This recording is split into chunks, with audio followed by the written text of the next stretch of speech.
A las 2:39 recordamos que hoy es el Día Mundial contra la Trata de Personas. Una lacra que nos recuerda que la esclavitud todavía existe. Claro, ahora las personas no llevan necesariamente grilletes, pero la mayoría son mujeres que son explotadas laboral y sexualmente.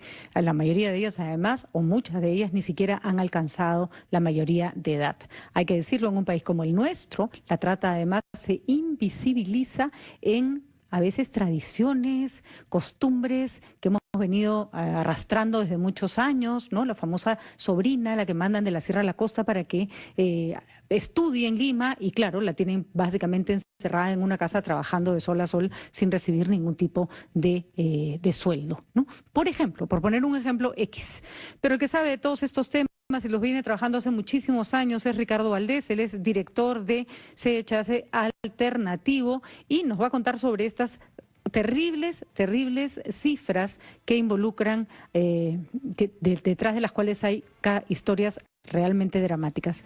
¿Cómo está, Ricardo? Gracias por estar con nosotros. Con gusto, Patricia, ¿qué tal? Buenas tardes. Bueno, siempre es un día en el que se reconoce el trabajo que realizan ustedes, pero a la vez que se reconoce todo lo que falta por hacer.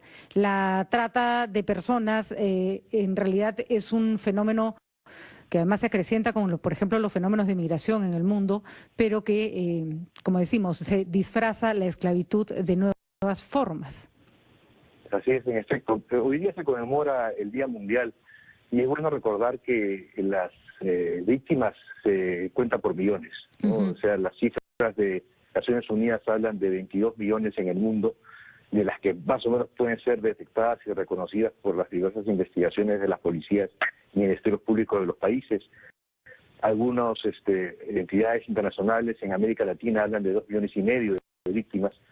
Solamente en el caso peruano estamos hablando de 5.000 víctimas de trata en los últimos 4 años, de acuerdo a las cifras del Ministerio Público. Y me atrevería a decir que, como en el caso de la COVID, son muchísimas más, simplemente no se han detectado, ¿no?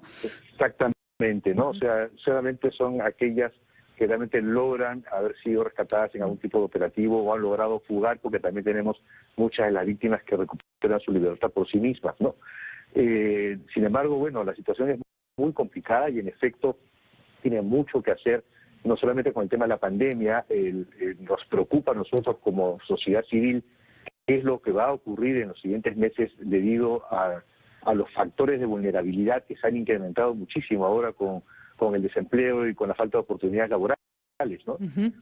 Sin duda es conocido que la principal forma de captación es la falsa oferta de empleo y esto creo que va a ser el pan de todos los días en las próximas semanas. Hay que tener mucho cuidado. El 81% de las víctimas son mujeres, el 71% está entre los 12 y los 24 años, es decir, las jovencitas son, digamos, el blanco más fácil o el más atractivo para este tipo de labores, no sé ni cómo llamarlo, de lacras. Sí, definitivamente, de acuerdo a las cifras peruanas, dependiendo de quién presente los números, pero ambos coinciden en que es la mujer la principal víctima. Es decir, la trata tiene rostro de mujer sin lugar a dudas y rostro de mujer joven, ¿no? De 12 a 26 años. Aún hay mucho por hacer, todavía nos falta investigar y operar más a nivel de lo que es el trabajo forzoso, a nivel de lo que es explotación laboral. También mencionabas al introducir el tema de la servidumbre doméstica, que se sabe muy poco al respecto. Entonces, sin duda, las cifras son solamente un indicador, un indicio serio, firme, de que existe el problema y que está difundido en todo el país. No hay región del Perú que no tenga casos de trata de personas. Sin embargo, hay regiones que destacan por su práctica. Lima obviamente tiene más casos, hay más gente. Madre de Dios, es un punto crítico. Ricardo. Sí, la zona sur del país, porque yo diría que es una suerte de clúster, ahí hay un sistema, porque hay rotación inclusive de víctimas, porque no solamente son captadas en un punto, explotadas en otro y viceversa. Me refiero a esta zona, este triángulo que se establece entre Puno, Cusco y Madre de Dios. Entonces, estas 3 regiones, hay una serie de vasos comunicantes entre ellas y están también asociadas a otros problemas, a otros delitos como la minería ilegal, como el contrabando, en fin, hay otros problemas que se asocian a la trata de personas. La economía criminal tiene muchas interrelaciones entre sí. Y luego, obviamente, está el oriente peruano. Cada vez hay más casos también en la región Amazonas, pese a que las estadísticas policiales no lo refrendan aquí, pero sabemos que hay más casos ahí, y sin lugar a dudas también en la zona de San Martín. Ahí hay también otro eje que está constituido por Ucayali, San Martín y Loreto, al cual se está sumando Amazonas. Y últimamente, por el tema de la migración venezolana, el norte peruano. Hace poco conversaba, Ricardo, con un muchacho en Cusco que se dedicaba a al transporte turístico, y me contaba que él de niño había tenido que ir a trabajar a Madre de Dios, a chacras de café para poder mantener a su familia cuando tenía 8 años, y que muchas veces no le pagaban ni un sol.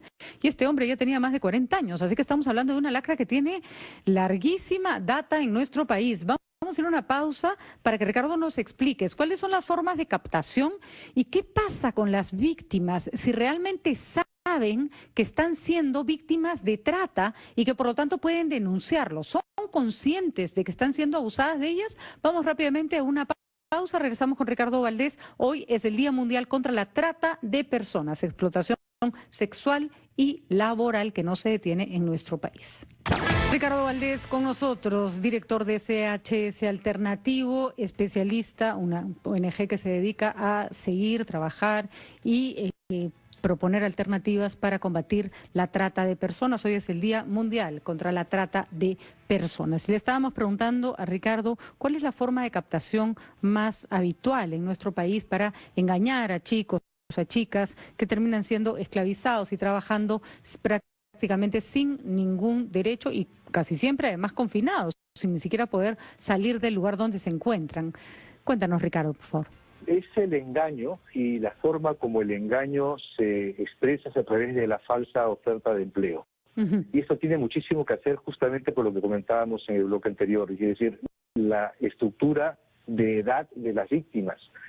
Suelen ser jóvenes que están buscando cómo ganarse la vida, y en ese sentido son fáciles de ser atraídas por ofertas de empleo que suenan bien, que ofrecen una serie de ventajas y que ofrecen una buena paga. En circunstancias como las actuales, donde tenemos serios problemas de desempleo y de crisis económica como consecuencia de la pandemia, nos preocupa muchísimo que esta situación vaya a verse agravada de una forma bastante seria, ¿no?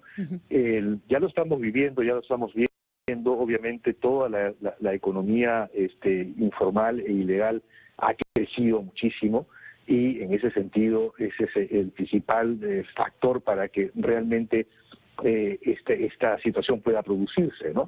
Es la falsa oferta de empleo, y esto lo reconoce tanto la policía como el Ministerio Público, que son los que la marcan en el orden del 65 a 75% de las víctimas que ellos han reportado. Y me imagino que redes sociales no ayudan nada, ¿no es cierto? Porque por ahí se puede ofrecer cualquier cosa a cualquier persona. Ricardo, claro. ¿No? Eso es lo potencia, claro, las formas de cómo llega este engaño son varias, y la que a ver, nosotros estamos por presentar este 10 de agosto en alianza con la Defensoría del Pueblo y el Congreso de la República el informe alternativo, el 7º ya, donde evaluamos qué ha pasado a nivel del país con la ejecución de la política pública. Y han salido varias cosas importantes a nivel de gobernanza, a nivel de prevención, de persecución del delito y de la protección a víctimas y su regreso a la sociedad. Entonces, eso lo presentaremos, pero una de las cosas que sí han surgido con bastante fuerza es la necesidad de profundizar el proceso de capacitación a nivel de gobiernos regionales y gobiernos locales, porque es ahí donde se está produciendo, obviamente, en zonas muy alejadas, inclusive que dependen de un gobierno municipal con poca preparación, con poco conocimiento del delito, con pocas herramientas, inclusive con poca fuerza del orden también para intervenir.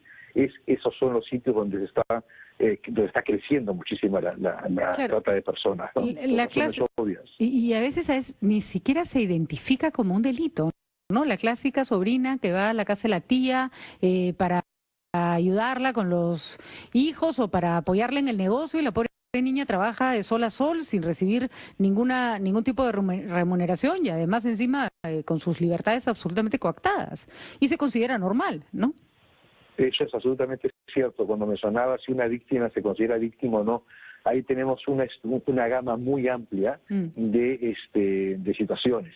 Desde la víctima de explotación sexual de niños, niñas y adolescentes que tiene otra forma de expresarse, que no necesariamente tiene que hacer con la trata de personas, hasta las víctimas de trata, en donde sí existe una vivencia y una conciencia mayor de que es un sujeto que está siendo explotado por otro, ¿no? Claro. Entonces, porque en estos casos es donde el engaño es el factor más importante para su explotación. Para terminar... Sí, dime, Patricia. Para terminar, Ricardo, el presupuesto que se le asigna a algo en un Estado, en un gobierno, da cuenta de la importancia que se le pone, y el presupuesto para trata siempre ha sido, hay que decirlo, un poco vergonzoso. ¿Tienen esperanzas de que eso mejore? Las esperanzas no se pierden. Hay una fuerza dentro de la Comisión Nacional por impulsar un programa presupuestal. Espero que este año realmente los ministerios se pongan de acuerdo para impulsar este programa presupuestal, porque lo que se ejecutó el año pasado equivale a 14 centavos de sol por persona al año para protegerla, para perseguir el delito, para atender a las víctimas, para hacer capacitación a todos los operadores de justicia, a los operadores de servicios. Estos 14 céntimos de sol por persona al año es más o menos algo así como 5,5 millones de soles, que fue lo que se ejecutó para financiar el Plan Nacional de Acción contra la Trata. Esto es un problema que se viene repitiendo año a año, así como la dificultad de tener cifras claras, etcétera. Pero hay también noticias positivas. Se han producido también una serie de mejoras en la comprensión del manejo de la víctima. Tenemos nuevos albergues, hay unidades de protección especial.